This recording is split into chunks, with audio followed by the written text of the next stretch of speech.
18 دسمبر په پاکستان کې د کسان ډے په تور مانځلی کیږي چې د ملک زمیندارو ته خراج تحسین پیش کیږي. یو ملک معیشت په مختلفو شعبو باندې منحصر وي. زراعت د پاکستان د معیشت د ملا تیر دی چې په څو مشهورو فصلونو اډانه دی. اوبه او هوارې ځمکې د پاکستان د سر قدرتي ذریعې دي. زراعت د پاکستان په جی ډي پي کې 18.9% حصہ شریکوي او 22.3% د مزدور ضرورت پوره کوي.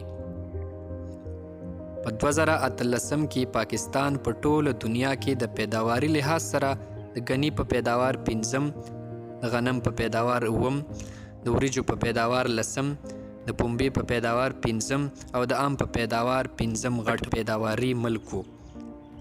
د پاکستان مشهور فصلونه غنم، ګنی، میوې، دالونه، تماکو، وریجې او پنبه دي. په پاکستان کې د زراعت شعبه یو شمیر ضرورتونه لري چې پکې نوي او جدید آلات، د اوبو ذخیرې او په جدید بنیادونو د حکومت سرپرستی غواړي.